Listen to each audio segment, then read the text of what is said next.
Capitalistic মাইন্ডসেটের কারণে আমাদের নিজের লাইফের ফুলফিলমেন্টটা এন্ড হ্যাপিনেসটা আমরা ওভারলুক করে যাচ্ছি। এই প্যারেন্টসরা এই 18 যখন হয় তাদের চাইল্ড, তারা তাদের চিলড্রেনকে জাস্ট একটা ফাইন্যান্সিয়াল লায়াবিলিটি মনে করে। আমাদের দেশে যে ডিভোর্স রেট আর হচ্ছে ওয়েস্টার্ন কান্ট্রি যে ডিভোর্স রেট, এটা যদি আমরা জাজ করি তাহলে এখানেও একটা হিউজ গ্যাপ দেখা যাবে। তো আমি যে ছোটকালে সানলাইটটা পাইতাম না ঠিক মতো, ওটার কারণেই আমার চোখের এই ইস্যুটা আমি মনে করি। আমাদের সেই গ্রামের মানুষরা টাকার জন্য তাদের এখন সবাই শহরমুখী হয়ে যাচ্ছে। যে আমাদের বাঙালি কালচারে যে ফ্যামিলিতে একজনের সাথে আরেকজনের যে রিলেশনটা দেখা যায়, এটা কিন্তু অন্য কালচারে এরকম ভাইব্রেন্ট না জিনিসটা। আমরা হচ্ছে ওয়েস্টার্ন সোসাইটি থেকে ফ্যামিলি কালচারের দিক দিয়ে আমরা ওদের থেকে অনেক আগে। আসসালামু আলাইকুম এভরিওয়ান। হ্যালো গাইজ, আসসালামু আলাইকুম। আমি তারিকুর রহমান নাহিম এবং আমাদের আজকের পডকাস্টে রয়েছে আমার খুব ক্লোজ বন্ধু গালিব শাহরিয়ার সিদ্দিকী, যে বর্তমানে ড্যাফোডিল ইউনিভার্সিটিতে অধ্যয়নরত রয়েছে এবং আমি নর্থ সাউথ ইউনিভার্সিটিতে। আমি ওকে পরিচয়। ঠিক আছে, এই যে পরিচয় করার জন্য আমাদের নার্ভ গান মাইক্রোফোন রয়েছে। নার্ভ গান জিহাদি টকিং। গালিব শাহরিয়ার একে নার্ভ গান জিহাদি। হ্যাঁ হ্যাঁ, আচ্ছা, ইনি হচ্ছেন আমাদের আজকের মেইন হোস্ট বলা যায়। তো উনি হচ্ছেন তারিকুর রহমান নাহিম।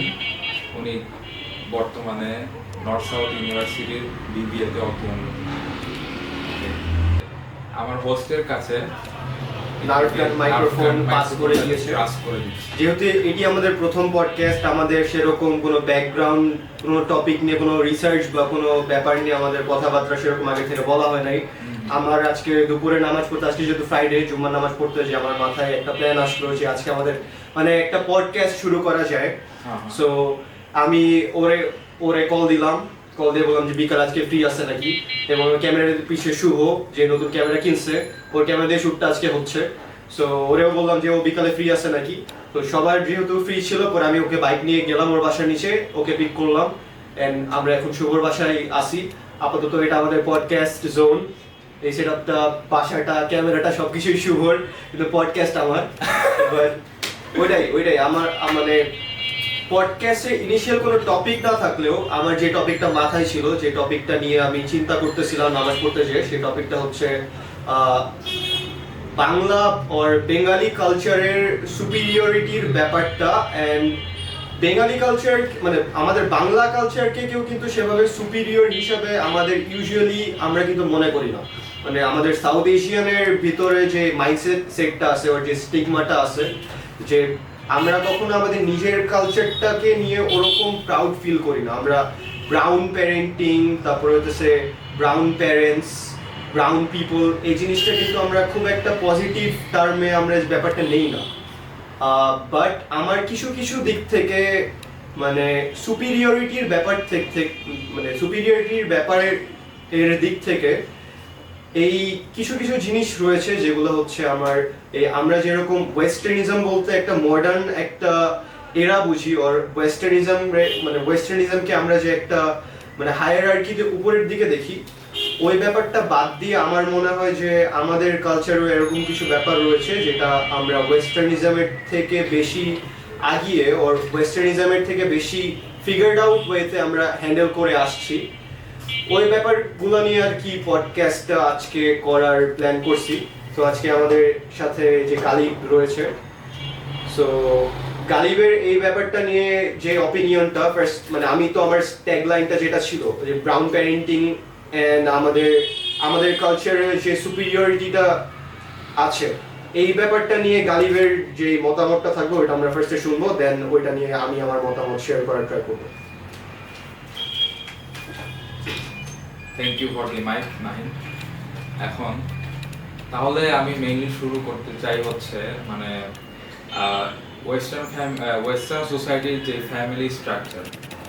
তো আমরা ওয়েস্টার্ন সোসাইটিতে দেখি যে একটা প্যারেন্টসের চাইল্ড যখন 18 হয়, তো 18 হওয়ার সাথে সাথে তাদের ওই চিলড্রেনদের অনেক একটা মেন্টাল প্রেশার থাকে যে ওরা মানে ঘর ছেড়ে দিতে হবে, এখন নিজের ইন্ডিপেন্ডেন্ট হইতে হবে, মানে এখনই তাদের মানে সেলফ রিলায়েন্ট হইতে হবে, চাকরি করতে হবে, চাকরি খুঁজতে হবে।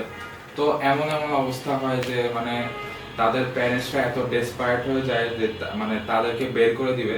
তো এইখানেই দেখা যায় যে এই প্যারেন্টসরা এই 18 যখন হয় তাদের চাইল্ড, তো তারা এটাকে তারা তাদের চিলড্রেনকে জাস্ট একটা ফাইন্যান্সিয়াল লায়াবিলিটি মনে করে, মানে তাদেরকে একটা বোঝা বলে মনে করে। True, very true. তো যখন তারা এই তো এই তাদের চিলড্রেনরা যদি এই অবস্থাটা দেখে, এটা তাদের লাইফ টাইম তাদের একটা মাইন্ডসেট তৈরি হয়ে যায়।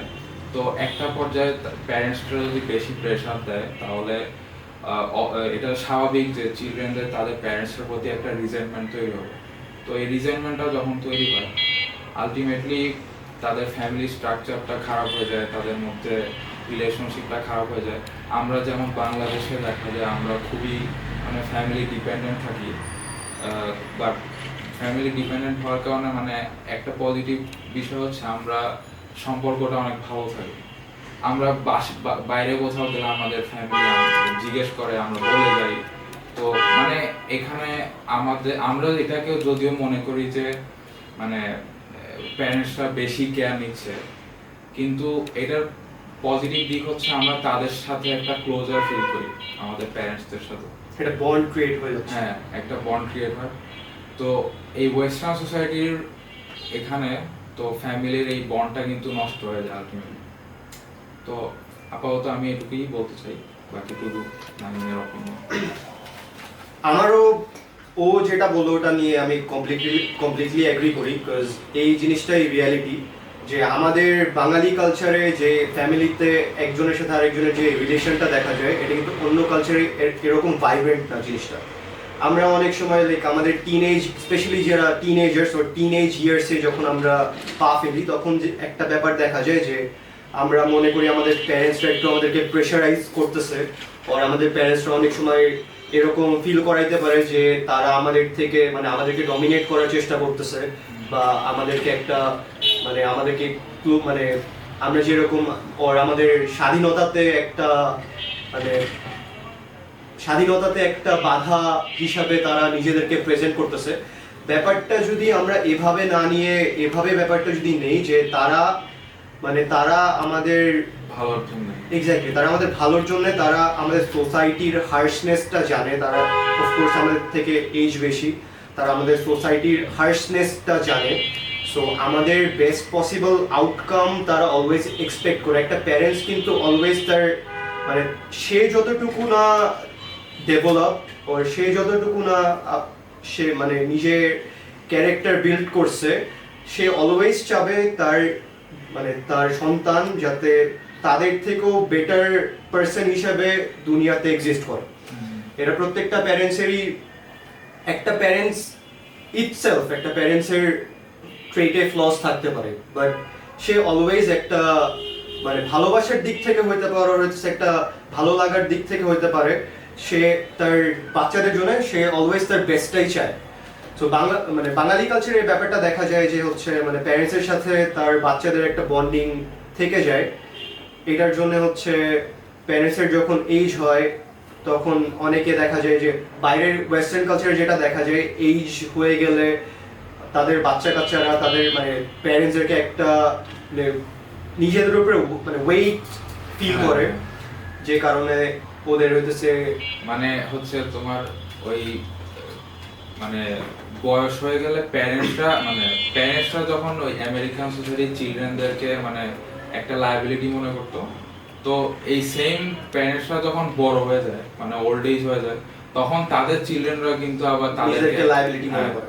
তো এই বিষয়টা কিন্তু মানে আবার ফেরত চলে আসতেছে ওই প্যারেন্টদের উপরে আলটিমেটলি। এন্ড আরেকটা ব্যাপার, আমাদের দেশে যেরকম একটা মানুষের প্যারেন্টসদের হোক মানে আমাদের দেশে যে ডিভোর্স রেট আর হচ্ছে ওয়েস্টার্ন কান্ট্রি যে ডিভোর্স রেট, এটা যদি আমরা জাজ করি তাহলে এখানেও একটা হিউজ গ্যাপ দেখা যাবে, যে সেখানে তারা ফ্যামিলি ক্রিয়েট করতে ওর ফ্যামিলি টিকাইতে ওর ফ্যামিলি টিকানোর জন্য যে সকল ছোটোখাটো স্যাক্রিফাইস করা লাগে, ওই জিনিসগুলো করতে তারা নিজের আত্মসম্মান হইতে পারে, আর হচ্ছে তাদের নিজের আইডেন্টিটিতে একটা ব্যাঘাত তারা মনে করে, যে আমার ফ্যামিলি টিকানোর জন্য আমার কিছু স্যাক্রিফাইস ছোটোখাটো করা লাগতেই পারে। এই ব্যাপারগুলোকে তারা নিজেদের মানে নিজেদের উপরে প্রেশার ফিল করে। সো আমাদের সোসাইটিতে এই জিনিসটা মানে বাইরের সোসাইটি থেকে আমাদের সোসাইটিতে এই ব্যাপারটা অনেকটুকুই কি বলা যায় মানে ফ্যামিলি টিকানোর জন্য আর হইতেছে বেটার ফিউচারের জন্য আর বাচ্চাদের কথা চিন্তা করে মানে সবাই চায় যে ফ্যামিলিটাকে কিভাবে মানে ডেভেলপ করা যায় আর ফ্যামিলিটাকে কিভাবে মেইনটেইন করে একটা মানে ফ্যামিলি মানে ফ্যামিলি হিসাবে এই জিনিসটা কিভাবে গ্রোথ আনা যায় এই ব্যাপারটাও আমাদের কালচারে একটু প্রমিনেন্ট আই থিঙ্ক। যে ছোটখাটো রিজনেই যে বাইরে দেখা যায় যে ডিভোর্স হয়ে যাচ্ছে, অনেক রিজনই থাকতে পারে, সব রিজন যে ছোটখাটো সেটা আমি বলতেছি না, অনেক আমাদের কালচারাল ডিফারেন্সেসও অনেক। ওদের কালচারে ওরা যেরকম জিনিসপাতি ফেস করে ডে টু ডে লাইফে আমরা হয়তো ওটা থেকে একটু ডিফারেন্ট জিনিস ফেস করি, ওইটাও একটা ব্যাপার হইতে পারে।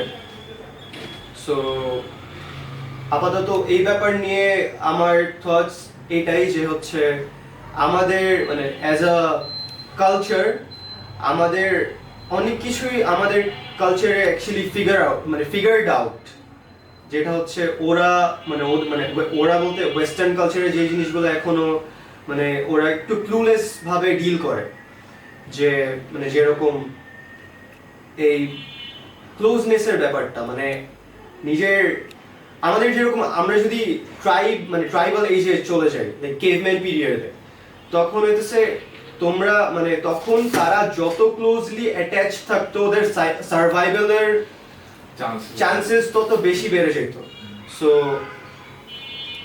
ওই সেন্টিমেন্ট থেকে ওই পার্সপেক্টিভ থেকে চিন্তা করলেও ফ্যামিলি ইজ এভরিথিং, ফ্যামিলি নিয়ে কাজ করাটা এন্ড ফ্যামিলির সাথে ক্লোজলি থাকাটা এন্ড ওই বন্ডটা মেইনটেইন করা আই থিঙ্ক অনেক ইম্পর্টেন্ট।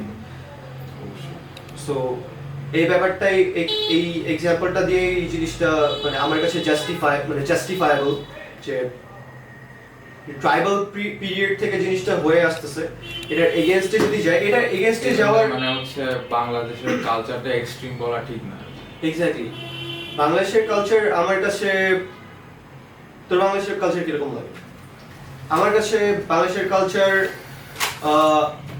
কালচারালি কিছু ফ্লস থাকলেও আমাদের কালচারে কিছু কিছু জিনিস আমার মনে হয় যে অলরেডি ফিগার্ড আউট। এই জিনিস আমরা যখন ওয়েস্টার্নিজম অ্যাডাপ্ট করতেছি, আমরা যে জিনিসগুলো আমাদের কালচারকে সেফ রেখে আমাদের as a human being develop করতেছে, ওই ব্যাপারগুলো আমরা নিয়ে যেই জিনিসগুলো আমাদের কালচারে অলরেডি ফিক্সড ওই জিনিসগুলোকে কনস্ট্যান্ট রেখে আমাদের যেগুলো ডেভেলপ করার মানে ব্যাপার ওর যেগুলো ডেভেলপ করার আমাদের ফিল্ড আছে ওই জিনিসগুলো ডেভেলপ করাতে ফোকাস করা ইম্পর্টেন্ট। এটাই আমার এই ব্যাপারটা নিয়ে থটস। লাস্ট যেই পয়েন্টটা বললো এটা আসলে খুবই ভ্যালিড একটা পয়েন্ট, কারণ একটা বিষয়ের দিকে আমরা অবশ্যই ওয়েস্টার্ন সোসাইটি থেকে অনেক পিছিয়ে, যেমন হচ্ছে যে কোনো টেকনোলজিক্যাল ফিল্ড বলা যায়, যে কোনো ইনোভেশন অথবা যে কোনো রিসার্চ ফিল্ড অথবা করাপশনের দিক দিয়ে। তো করাপশন যেমন বাংলাদেশে অনেক বেশি, ওয়েস্টার্ন সোসাইটি ওরা অনেক কন্ট্রোল করে।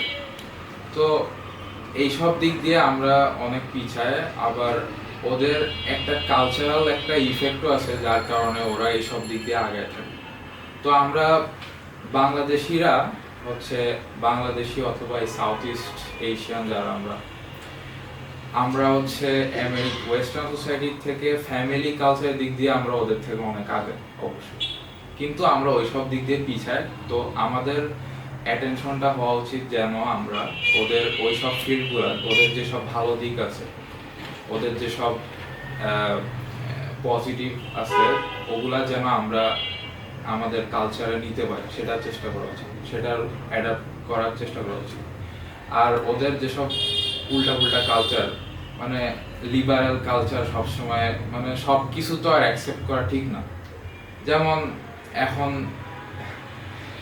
যদি সবকিছুই অ্যাকসেপ্ট করা স্টার্ট করে সো ওইখানে কিন্তু ওর পার্সোনালিটিটা থাকতেছে না, লাইক সবকিছুতেই যদি আমার অ্যাকসেপ্টেন্স এসে যায় এখানে মানে এই জিনিসটাকে কেমনে এক্সাম্পল দেওয়া যায়, আমি যদি সবকিছুতেই এগ্রি করি, মানে আমি যদি একটা এগ্রিয়েবল পারসন হই, তাহলে হচ্ছে আমাদের সো আমার কোনো কিন্তু বেস লাইন থাকতেছে না, আমি সবকিছুকে এগ্রি করতেছি। এক্স্যাক্টলি, মানে হচ্ছে অবজেক্টিভ কোনো মোরালিটি থাকো না। এক্স্যাক্ট, আমার অ্যাজ এ পারসন সবার একটা অবজেক্টিভ মোরালিটি থাকা দরকার, একটা পার্সোনালিটি থাকা দরকার, একটা মোরাল গাইডেন্স ওর একটা মোরাল আউটলাইন থাকা দরকার, যে আউটলাইনটা দিয়ে একটা পারসন প্রত্যেকটা সিনারিও প্রত্যেকটা সিচুয়েশন জাজ করে একটা রেশনাল হিউম্যান বিইং এর মতো ওই সিনারিওটার যে ইফেক্ট পড়বে ওর ওই সিনারিওটা ইন জেনারেল সোসাইটির জন্য কিরকম, পার্সোনাল লাইফে কিরকম, ওই জিনিসটা জাজ করে একটা জিনিসের ভ্যালিডিটি জাজ করা উচিত as a rational human being.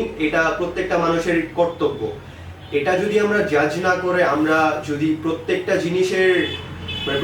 জিনিসে আমরা এই ব্যাপারগুলো জাজ না করে যদি অ্যাকসেপ্ট করে ফেলি, তাহলে হচ্ছে এই ব্যাপারটাতে একটা কন্ট্রাডিকশন, একটা মোরাল কন্ট্রাডিকশন তৈরি হয়, যেটা সোসাইটির জন্য ডিজাস্টারাস আমার কাছে।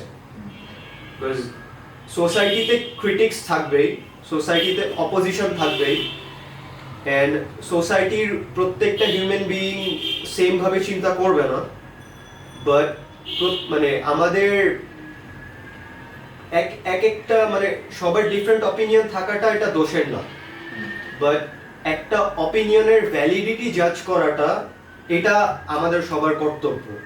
বিকজ অপিনিয়ন যদি আমরা একটা অপিনিয়ন আর একটা জিনিস যদি আমরা জাজ না করে অ্যাকসেপ্ট করে ফেলি, তাইলে ওটার যদি একটা লং টার্ম খারাপ ইফেক্ট থেকে থাকে, ওই জিনিসটা আমরা ওভারলুক করে আমরা ইনিশিয়ালি আমরা যদি একটা জিনিস মনে করি ইনিশিয়ালি তো আমার এটা ক্ষতি করতেছে না, আমার লাইফে এটা কোনো ইম্প্যাক্ট ফেলতেছে না, আর ওর একটা অপিনিয়ন ও সমাজে প্রচার করতেছে, ওইটা নিয়ে তো আমার মাথা ব্যথা হওয়ার দরকার নাই। বিকজ ও ওর মতো করতেছে, ও কারো ক্ষতি করতেছে না, ও ওর মতো নিজের একটা জিনিস প্রচার করতেছে।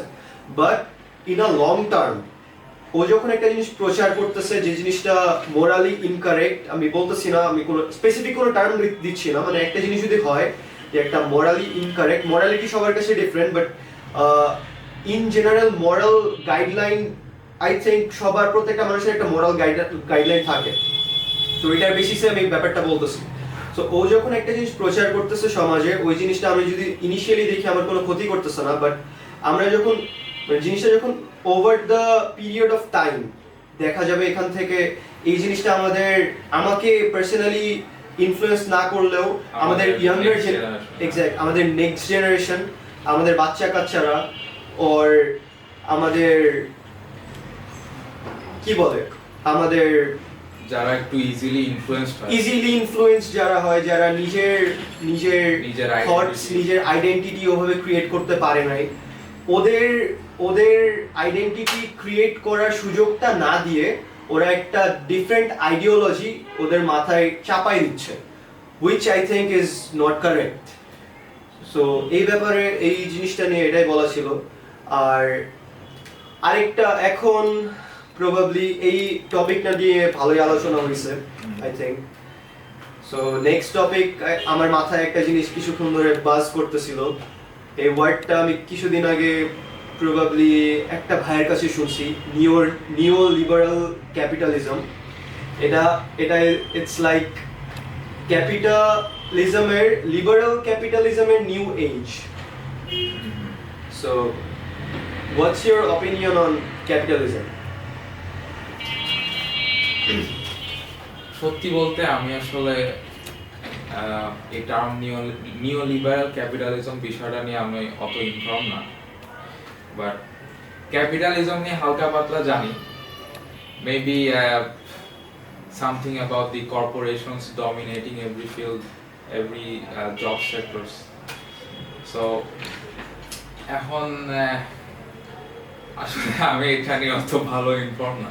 ওকে, তো আমি আরেকটা ব্যাপার, ওই ব্যাপারটার দিকে না যে আমরা যদি এই ব্যাপারটা ডিসকাস করি যে ক্যাপিটালিজমের একটা মানুষের সাইকোলজিক্যাল ডেভেলপমেন্টে ক্যাপিটালিজম অর মানি হাংরি এই জিনিসটা কিরকম ইফেক্ট ফেলে, এই ব্যাপারটা দিয়ে যদি আমরা চিন্তা করি যে একটা হিউম্যান বিইং ওর যখন এজ 20 এর আশেপাশে, ওর লাইক 18 to 20 এরকম এজে আসে, ওর ফার্স্ট প্রায়োরিটি থাকে যে হচ্ছে টাকা ইনকাম করা লাগবে, এন্ড সোসাইটিতে সার্ভাইভ করার জন্য টাকা is very important, or it's the most important thing I guess.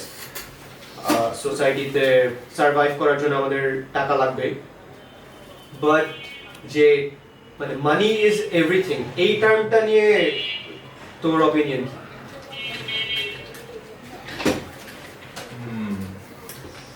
আসলে মানি ইজ এভরিথিং বিষয়টা যদি চিন্তা করি, এখন ওটার আগে আমাদের একটু হ্যাপিনেস নিয়ে চিন্তা করা উচিত। ট্রু, যে আসলে মানি আমাদেরকে কতটুকু হ্যাপি করতে পারবে। অবশ্যই হ্যাপিনেসের জন্য মানি দরকার, ঠিক আছে। তো কিন্তু আমরা অবশ্যই জানি যে ধরেন যে কোনো সেলিব্রিটি, যে কোনো সং আর্টিস্ট, যে কেউ হইতে পারে, যে কোনো রিচ পিপল, যে কোনো পলিটিশিয়ান হতে পারে, ওরা অবভিয়াসলি অনেক রিচ, এটা কোনো সন্দেহ নেই। কিন্তু আমরা এটা এমন রেয়ার কিছু না যে একটা সেলিব্রিটি প্রায় সুইসাইড করে। এই রিসেন্টলি যেমন ইন্ডিয়ান একজন অ্যাক্টর সুইসাইড করলো, ওই MS ধোনির একটা সিনেমাতে অ্যাক্ট করেছে। তারপরে হচ্ছে লিঙ্কিন পার্কের যেমন চেস্টার ছিল, তো তারপরে এবিসি নামে একজন ছিল। তো এরা তো অবশ্যই অনেক রিচ, মানে এদের মানি অবশ্যই অনেক বেশি ছিল, কিন্তু আলটিমেটলি তারাই তাদের টাকা তাদের পয়সা, পারপাসটা ওর তাদের লাইফের ফুলফিলমেন্টটা ক্রিয়েট হয় না। হ্যাঁ, তারা আসলে তাদের লাইফের পারপাসটা ঠিকমতো খুঁজে পায়নি, কিন্তু তাদের টাকা পয়সার কোনো অভাব ছিল না, কিন্তু তাও তারা হ্যাপিনেসটা পায় না। তো তাহলে money is not everything in my opinion. আর ম্যাটেরিয়ালিজম বিষয়টা মানে আজকাল একটু বেশি র্যাম্পেন্ট হয়ে গেছে। আমাদের দাদার আমলে কিন্তু অবশ্যই এমন ছিল না। মানুষ অনেকটা লেট ব্যাক ছিল, অনেক রেস্টেড লাইফ লিড করছে। এখন যেমন পুরো একটা র্যাট রেস হয়ে গেছে। তো মেবি এই বিষয়টা ক্যাপিটালিজমের কারণে, ওই কর্পোরেশনগুলা এমন একটা সিস্টেম ক্রিয়েট করে দিছে যার কারণে হচ্ছে মানুষের আলটিমেটলি লাইফটা ওইরকম হয়ে যাচ্ছে। যেমন আমাদের তো এখন ঢাকার অবস্থা তো আপনি দেখতেই পারতেছেন, ট্রাফিক জ্যামের কারণে মুভমেন্ট করা যায় না ঠিক মতো। দিনের পর দিন, ঘন্টার পর ঘন্টা এভাবে ট্রাফিকে বসে বসে নষ্ট হচ্ছে। তো এই গ্রামের মানুষরা যে আসতেছে এখানে, তো ঢাকায় এসে কিন্তু তাদের আলটিমেটলি তারা খুশি হতে পারছে না। তারা কিন্তু টাকা ঠিকই পাচ্ছে, কিন্তু তারা মেন্টালি কেউই হ্যাপি হতে পারতেছে না। আপনি জরিপ করেন, ঠিক আছে, আপনি জরিপ করেন, মানুষদেরকে গিয়ে জিজ্ঞেস করেন, সবারই একই অবস্থা, সবাই একটু রেস্টলেস থাকবে, হ্যাপিনেসের ঘাটতি সবার চোখেই দেখাবে। তো কিন্তু টাকা ঠিক আছে, টাকা পাচ্ছে, কিন্তু আপনি গ্রামে গিয়ে দেখেন, গ্রামের মানুষরা একটা চিল লাইফ লিড করে। তাদের আশেপাশে নেচার আছে, তাদের ন্যাচারাল ফুড আছে, তারা নিজেদের কোনো ল্যান্ড থাকলে সেখানে ফল টল হইলে সে সবজি এগুলা খেয়ে দিয়ে বড় হয়, তাদের হেলথ অনেক ভালো থাকে। একটা এভারেজ শহরের মানুষের থেকে তাদের হেলথ অবশ্যই ভালো থাকে। শহরে আপনি দেখবেন বাচ্চা কাচ্চা সবার এখন চশমা বলা যাচ্ছে, ইভেন আমারও চশমা চলে। তো কিন্তু গ্রামে যারা থাকতেছে ওরা হচ্ছে খেলাধুলা করে অনেক, তারা সানলাইট অনেক পায়। সানলাইট কিন্তু অনেক ইম্পর্টেন্ট একটা জিনিস, ভিটামিন ডি। হ্যাঁ, আমি শহরে যারা থাকে ম্যাক্সিমাম মানুষের ভিটামিন ডি এর ল্যাকিংস আছে। আর আমি মনে করি আমি যে খেলাধুলা করি নাই ছোটকালে, আমার অপরচুনিটি ছিল না। আমি শহরে বড় হয়েছি, আমার অপরচুনিটি ছিল না। আমরা তো শহরে বড় হইছি, আমাদের কি একটা অপরচুনিটি ছিল? আরে আমার একটু it might be a personal thing, হ্যাঁ, পার্সোনালিটি ডিফারেন্সেস। হ্যাঁ, তো আমি একটু ঘরেই বেশি থাকতাম, এখনো ওরকমই। তো আস্তে আস্তে একটু বাইরে হই আজকাল। তো আমি যে ছোটকালে সানলাইটটা পাইতাম না ঠিক মতো, ওইটার কারণেই আমার চোখের এই ইস্যুটা আমি মনে করি। তো এখন গ্রামের মানুষরা অবশ্যই ফিজিক্যাল ফিটনেসে অনেক আগে থাকে, শহরের মানুষ থেকে অনেক হেলদি থাকে। তো ওদের কিন্তু আলাদা একটা মেন্টাল পিস থাকে। তারা যদি ফাইন্যান্সিয়ালি অনেক বেশি ব্রাইট না হয়, তাও ওদের একটা মেন্টাল পিস থাকে। তো আমার কনক্লুশন এটাই যে আসলে মানি দিয়ে আমরা সবকিছু জাজ করাটা, আমার মনে হয় যে আমরা এখন যতটুকু করি তার থেকে একটু লেভেল কমায় ফেলা উচিত। thanks for your opinion, which I agree 100%. And তুই যে বলছো যে তুই নিউলিবারাল ক্যাপিটালিজম বুঝোস না, বাট তুই ডেফিনেশন না বুঝলেও তুই যেটা বলছো that's basically the explanation of neoliberal capitalism. যে ক্যাপিটালিস্টিক মাইন্ডসেটের কারণে আমাদের নিজের লাইফের ফুলফিলমেন্টটা এন্ড হ্যাপিনেসটা আমরা ওভারলুক করে যাচ্ছি। যে একটা মানি হাংরি জেনারেশন আমরা ক্রিয়েট করতেছি, আমরা টাকা ছাড়া কোনো কিছু, টাকা আমাদের কাছে একটা ডোপামিনের মতো হয়ে গেছে। আমরা একটা টাকার সাইকেলে ঢুকে একটা ম্যাটেরিয়ালিস্টিক ড্রিমে বড় হচ্ছি, যে ড্রিমে কোনো পারপাস এন্ড ফুলফিলমেন্ট নাই। আমার একটা গাড়ি, আমার একটা যদি মার্সিডিজ আর একটা বিএমডব্লিউ থাকে, এটা আমাকে ডিফারেন্সিয়েট করতেছে না, এটা একজনের ক্রিয়েশন। আমার মতো আরো অন্য কারো মার্সিডিজ বিএমডব্লিউ থাকতে পারে, এটা আমার লাইফে ফুলফিলমেন্ট এনে দিচ্ছে না। এটা একটা ম্যাটেরিয়ালিস্টিক ডিজায়ার হইতে পারে, আমার একটা গাড়ি থাকলে আমি ট্রাভেল করতে পারতেছি, which is fine, which is important. আমার ট্রাভেলিং এর জন্য একটা গাড়ি, বাইক, এইসব এই জিনিসপাতিগুলো দরকার আছে। বাট এই জিনিসগুলো থেকে যে আমি একটা হ্যাপিনেস পাবো, এই জিনিসটা থাকলেই যে আমার লাইফ ওয়ার্থ ওয়াইল, এটাই আমার লাইফের গোল, এরকম জিনিসটা যদি ব্যাপারটা হয়, তখন হচ্ছে জিনিসটা তুমি টাকা ইনকাম করলা, অনেক টাকা ইনকাম করার পর তুমি জিনিসটা অ্যাচিভ করলা, অ্যাচিভ করার পর তোমার লাইফের পারপাসটা তখন কি হবে? তখন তোমার তোমার একটা ল্যাম্বরগিনি কেনার পরে কি তোমার লাইফের পারপাস শেষ? ওইখানে কি জিনিসটা স্টপ হয়ে যায়? ওইখানে কিন্তু জিনিসটা স্টপ হয় না। ওইটার পর কি হবে ওই জিনিসটা নিয়ে চিন্তা করতে গেলে নিজের ইনার সোল সার্চিং যে জিনিসটাকে বলে, যে আমার হ্যাপিনেস কি, কোন জিনিসটা থেকে আসতেছে, ওই জিনিসটা নিয়ে চিন্তা করা is way more important rather than like being just money hungry. Money is very important, I 100% agree with it. আমার শহরে থাকতে হলে আমার নিজের ল্যান্ড নাই, এই জিনিসটারও একটা ব্যাপার থাকে যে আমরা যারা শহরে আছি, আমরা একটা কি বলে, আমরা একটা লুপের ভিতরে থাকতেছি, আমাদের কোনো ল্যান্ড নাই। আমরা খাবারের জন্য বাজার, শপিং মল, এগুলোর উপরে ডিপেন্ড করতেছি। শপিং মলের শেলে আর শপিং মলের যে আয়লগুলো থাকে, ওইখানে যে ফুডগুলো থাকবে ওগুলাই প্রসেস হয়ে, ওগুলার বাইরে আমার ফুড চুজ করা, আর হচ্ছে ফুডটা কতটুকু ন্যাচারাল হবে, আর ফুডটা কোন জায়গা থেকে আসতেছে, ওই ব্যাপারগুলো নিয়ে জাজ করার আমার কোনো ওয়ে নাই।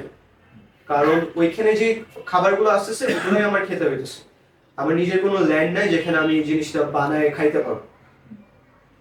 সো ওই ব্যাপারটা থেকে চিন্তা করলে যে আমরা যারা শহরে আছি, এদের হচ্ছে শহরে থাকার রিজন কি? শহরে আমার কিন্তু ল্যান্ড নাই, আমার লাইফ শহরে আসি, এখানে সবকিছুই, প্রত্যেকটা ট্রেডই হচ্ছে টাকার মাধ্যমে। সো বাই ডেফিনেশন আমার শহরে থাকতে হলে সব থেকে ইম্পর্টেন্ট যে জিনিসটা সেটা হচ্ছে টাকা। সো টাকার জন্য আমাদের যে জিনিসগুলো করা লাগছে, আমার পার্সোনালি 9 to 5 জবের এই সাইকোলজিটা, আমি পার্সোনালি এই জিনিসটার সাথে কখনো এগ্রি করতে পারি না। কারণ এই আমার 35 ইয়ার্স যদি 9 to 5 করেই চলে যায়, তাহলে আমি নিজের আমি যে এই কসমোস ওর এই ওয়ার্ল্ডে ওর হচ্ছে এই গ্যালাক্সিতে একটা লিভিং থিং, এই যে আমার আশেপাশে যে একটা দুনিয়া আছে, আল্লাহর যে ক্রিয়েশন গুলো আছে, এই জিনিসগুলো যদি আমি নিজের চোখে এনজয় না করতে পারি, যে জিনিসগুলো যদি আমি অবজার্ভ না করতে পারি, এগুলোর সাথে যদি আমি ইন্টারঅ্যাক্ট না করতে পারি, আমি যদি একটা ম্যান মেড লুপের ভিতরে ঢুকে আমার লাইফটা আরেকজন ওর আমার ইমিডিয়েট বস যে আরেকটা মানুষের জন্য, ওর লাইক একটা কর্পোরেশনের জন্য যদি আমার লাইফের 35 years 9 to 5 pretty much my half of my life. আমাদের লাইফের এক্সপেক্টেন্সি কত? 70 ইয়ার্স বাংলাদেশে আমরা যেভাবে আছি। সো এই 70 ইয়ার্সের মেজরিটি যদি আমরা আরেকজনের জন্য কাজ করে আমাদের কাটাই ফেলি, তাহলে নিজের লাইফের ফুলফিলমেন্টটা আসলো কোথা থেকে? ওটা নিয়েই আমার কনসার্ন। সো এখানে একটা ওয়ার্ক লাইফ ব্যালেন্স ক্রিয়েট করা, ব্যালেন্স আমাদের লাইফের সবকিছু, এটা আমি বিশ্বাস করি।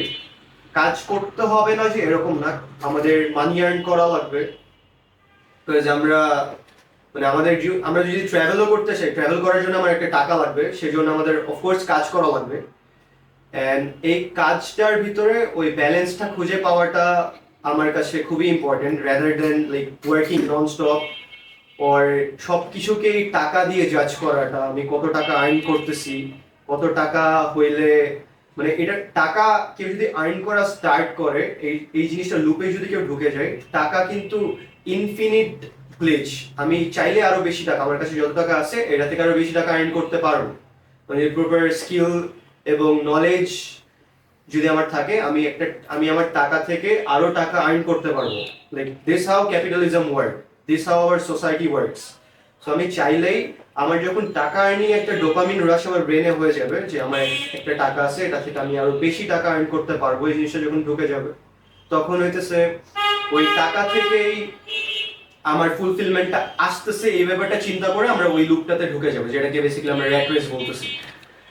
তো আই থিঙ্ক টাকা ইনকাম করা ইম্পর্টেন্ট অনেক, বাট ওই সোল সার্চিং ফুলফিলমেন্ট নিজের লাইফে আনা, আমাদের সোসাইটিতে আমাদের একটা এক্সিস্টেন্স ক্রিয়েট করা, অ্যাজ এ পার্সন সোসাইটিকে কোনো একটা গিফট দিয়ে যাওয়া, আর আমি যে ওয়ার্ল্ডে একটা পার্সন হিসাবে এক্সিস্ট করার একটা সৌভাগ্য পাইছি, আমার মানে আমি যে একটা লিভিং বিইং, এই জিনিসটা সোসাইটি যাতে অ্যাকনলেজ করে, এটার জন্য সোসাইটিকে মানে আমার কাছে পারপাস এটাই যে আমি আরেকজনের ওর সোসাইটির কাছে, একজন, দুইজন, পাঁচজন, 10জন, society, human race, like whole human spectrum নাও হইতে পারে, অত দূর নাও যেতে পারে, বাট আই হোপ যাবে। হোল যে হিউম্যান স্পিসিস আছে ওর আমার পাশে নেক্সট যে আছে, তার জন্য হইলেও যাতে আমার লাইফটা ওয়ার্থ ওয়াইল হয়, তার লাইফে যাতে মানে আমার একটা রোল থাকে, আর আমার কি বলে এটাকে, আমার একটা ইম্প্যাক্ট থাকে। Of course it needs to be a positive impact. So ওই জিনিসটা খুবই ইম্পর্টেন্ট, ওই জিনিসটা নিয়ে চিন্তা করা যে আমার লাইফের পারপাসটা কি হবে, আমি কি করে শান্তি পাচ্ছি, ওর আমার লাইফ দিয়ে কেউ মোটিভেটেড হচ্ছে নাকি, ওর আমার লাইফের থ্রুতে কেউ সংসার চালাইতে পারতেছে নাকি, কেউ আমার লাইফের থ্রুতে কোনো একটা বেনিফিট পাচ্ছে নাকি, এই জিনিসটা নিয়ে চিন্তা করা ইম্পর্টেন্ট। অ্যান্ড ওই তো জাস্ট ম্যাটেরিয়ালিস্টিক গোল না সেট করে, আমি পার্সোনালি যেটা করি, I've always been an athletic person, Ghalib জানে আমি ছোটবেলায় অনেক ক্রিকেট খেলতাম, ক্রিকেট খেলার পর আমার একবার জন্ডিস হয়েছিল, তারপর আমি ক্রিকেটটা আমার আনফরচুনেটলি ছেড়ে দিতে হয়েছে, তারপর আমার জেএসসি এক্সাম ছিল, এটার পর আমি এমটিবি ফ্রি স্টাইলে ঢুকছি, সাইকেল স্টান্ট যেটা বলে, ওইখানে আমি 3-4 বছর, আমার সাইকেল এখন আছে by the way, excellent stunt করতে পারে। থ্যাঙ্কস। সো 2019 আর 2020 ওয়ার্ল্ড ওয়াইড নেট চ্যাম্পিয়নশিপ হয়েছিল, একটা পোল্যান্ডের যে আমরা যাকে ওয়ার্ল্ডের বেস্ট সাইকেল স্টান্ট রাইডার ধরি, কামিল কোবিচুইস্কি, ওর ওর ও প্রত্যেক বছর গ্র্যান্ড প্রিক্স আর হচ্ছে world wide MTB international free style নামে একটা কম্পিটিশন লঞ্চ করে। ওই কম্পিটিশনে ওয়ার্ল্ড ওয়াইড 2019-এ 9th হয়েছিলাম, অ্যান্ড 2020-এ 7th হয়েছিলাম। সো মানে ইন আ পয়েন্ট, মানে একটা সময় যে সাইকেল স্টান্ট এরকম হয়ে গেছিল যে ব্যাপারটা একটু ওয়ান ডাইমেনশনাল হয়ে গেছিল আমার কাছে, যে সাইকেল স্টান্টে যতগুলো এক্সিস্টিং ট্রিক পসিবল প্রত্যেকটাই আমার মোটামুটি করা হয়ে গেছিল।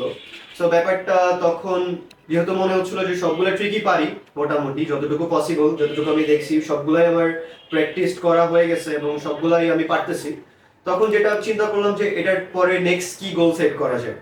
তখন সাইকেল স্টান্টে বাই দ্য ওয়ে ভালো টাইম এন্ড এনার্জি গেছে, লাইক যখন আমি একটা ট্রিক শিখতাম ওইখানে অনেকগুলো ফেলিয়ার থাকতো, আমার হাত পা কাটতো, পড়ে যেতাম, ব্যথা পাইতাম, আবার পরের দিন যে সেম ট্রিক ট্রাই করতাম। আমার কাছে ওই ব্যাপারটা একটা হেলদি ডোপামিন লুপ লাগে, যে আমি একটা জিনিসে আমার টাইম এন্ড এনার্জি দিতেছি, যে জিনিসটা আমার হেলথের উপরে একটা ভালো ইফেক্ট করতেছে, এন্ড ওই জিনিসটা যখন অ্যাচিভ করতেছি তখন একটা হেলদি ডোপামিন আমি আমার ব্রেনে পাচ্ছি। এই জিনিসটাকে আমি পজিটিভ ডোপামিন সার্চিং, আজকে আমি ওর টেক্সট দিছিলাম, ও আবার একটা জিনিস বলছে যে তোর মতো ডোপামিন হাঙ্গি মানুষ আমি কখনো দেখি নাই।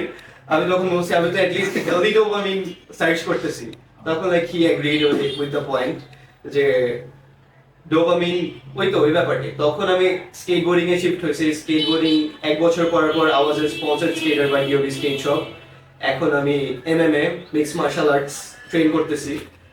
এন্ড ওই তো আমার এই হেলদি ডোপামিনের ব্যাপারটা অলওয়েজ ভালো লাগতো, আর এই জিনিসগুলোই মনে হয় আমাকে ফুলফিল করে। আর এই জিনিসগুলো অনেক দিক থেকে এমএমএ এখন আমি করতেছি। এমএমএ আমি ডেইলি ট্রেন করে আসি। ট্রেন করে আসার পর আমার মনে হয় যে আজকে আমি আমার বডিতে যতটুকু এনার্জি ছিল আমি আমার অ্যাবসলিউট ফুলেস্টটা ওইখানে দিয়ে আসছি। এই জিনিসটা যখন মনে হয় রাত্রেবেলা অনেক ভালো একটা ঘুম হয়, কেন জানি না। মনে হয় যে আজকে আমার ফিজিক্যাল বডি দ্বারা যতটুকু অ্যাচিভ করা পসিবল আমি ওই জিনিসটা অ্যাচিভ করে আসছি বাসায়। এই জিনিসটা চিন্তা করলে রাত্রে অনেক সুন্দর একটা ঘুম হয়। ব্যাপারটার সাইকোলজিক্যাল ডেফিনেশন অফকোর্স থাকতে পারে। আর সো এই ব্যাপারগুলো এন্ড আমি যখন এমএমএ করতেছি আমি আমার হেলথ নিয়ে কনসিয়াস থাকতেছি। আমি কি ফুড ইনটেক করতেছি, কত ক্যালোরিজ ইনটেক করতেছি, এই সবগুলো ব্যাপার নিয়ে আমি কনসার্ন। এন্ড এই জিনিসগুলো আমার লাইফস্টাইল, আমার ওভারঅল ওয়েলবিইং এ একটা পজিটিভ ইম্প্যাক্ট ফেলে। সো এই জিনিসটাই বলার ছিল যে নিজের লাইফের ফুলফিলমেন্ট, পারপাস খুঁজাটা টাকা খোঁজার থেকে ইম্পর্টেন্ট না হইলেও সেম। দুইটার ব্যালেন্স খোঁজাটা ইম্পর্টেন্ট, এটা আমি বলবো। দুইটার ব্যালেন্স খোঁজাটা ইজ অ্যাবসলিউটলি ইম্পর্টেন্ট। তো এই ব্যাপারটা নিয়ে আমার এতটুকুই বলার ছিল। এবার আমি আমাদের নার্ভ মাইক্রোফোন গালিবকে পাস করছি। অনেকক্ষণ কথা বলেছি, এখন গালিবের কিছু বলার অফকোর্স থাকার কথা, সেটা আমাদের কাছে সে প্রেজেন্ট করুক। Thank you for the mic. আসলে যেহেতু এবার এটা আমাদের ফার্স্ট পডকাস্ট, তো ওই হিসাবে আমাদের অনেক পয়েন্ট আমরা বলে ফেললাম। তো আমার এখন তেমন কিছু বলার নেই, বাট ও যেসব পয়েন্ট বলেছে অবশ্যই সবকিছু অনেক লজিক্যাল, আমি সবকিছুর সাথে এগ্রি করি। তো আই গেস আমাদের ফার্স্ট পডকাস্ট হিসেবে এটা খুবই একটা নাইস একটা ট্রাই ছিল। অবশ্যই আমাদের মিস্টেকস থাকবেই। তো যেহেতু মানে প্র্যাকটিক্যাল একটা এক্সপিরিয়েন্স হলো, আমাদের ক্যামেরাম্যানও এই মিডিয়া নিয়ে পড়ালেখা করে, তো তারও একটা ভালো এক্সপিরিয়েন্স হলো। তো thank you Shubho, and thank you Nahin for hosting this podcast today, and I will sign off now. Galib. ঠিক আছে, এই তো আমাদের পডকাস্টের লাস্ট স্টেজে আমরা চলে আসছি এখন। লাইক কনক্লুশন, যেটা মানে কনক্লুশন বলতে আমরা এখন পডকাস্টটা শেষ করে দিব। হোপফুলি নেক্সট থেকে আরো কয়েকটা পডকাস্ট এই জায়গায়, আমি জানি না পডকাস্টটা কোথায় আপলোড করবো, আদৌ কি আপলোড করবো নাকি। So what do you think, পডকাস্টটা কি আপলোড করা যায়? Depends on the quality, man. I don't know. I'm not sure right now. I think যথেষ্ট ভালো করে আমরা কথা বলছি। আমার মাঝখানে কয়েকটা জায়গায় মনে হয়েছে আমার কথা আটকাই যাচ্ছিল, বিকজ আমি একটু মানে মানে যেহেতু আমি পডকাস্ট ওর এরকম ক্যামেরার সামনে কথা বলাতে খুব একটা অভ্যস্ত না, একদমই না এরকম বলবো না। আমি মোটামুটি আগেও কয়েকটা ভিডিও বানাইছি এরকম জিনিসপাতির সাথে, মিডিয়ার সাথে কিছু সময় আমি জড়িত ছিলাম, মানে মিডিয়া লাইনের সাথে। এখন জিনিসটা অতটা ভালো লাগে না, মানে অতটা অ্যাট্রাক্ট করে না। তো ওই হিসাবে মনে হয়েছে যে মোটামুটি ভালোই কথা বলছি। মাঝখানে একটু ভুল টুল ছিল, গালিব যেটা বললো। সো এই তো পডকাস্ট দেখি এটা আপলোড করা যায় নাকি, আর হোপফুলি আরো সামনে কয়েকটা এরকম এলাকার ক্রিটিক্স পডকাস্টের নাম, বাই দ্য ওয়ে এলাকার ক্রিটিক্স, কেমন লাগছে নামটা? 10 out of 10 bro. ওকে, আমরা এই এলাকার ক্রিটিক্স পডকাস্টটা নিয়ে সামনে আরো কয়েকটা ভিডিও বানাবো। আর শুভকে শুভেচ্ছা জানাচ্ছি এবং বুক ভরা ভালোবাসা দিচ্ছি ফর দ্য ক্যামেরা। এন্ড এই তো থ্যাঙ্কস ফর লিসেনিং, যারা এই পর্যন্ত আসে পডকাস্টে, যদি কেউ থেকে থাকে আদৌ। সো ওকে, সবাই মনে হয় এন্ডিংটা দেখছে। হ্যাঁ, সো ঠিক আছে, হয়ে গেছে আজকে পডকাস্ট, আমরা উঠি। Good bye, tata.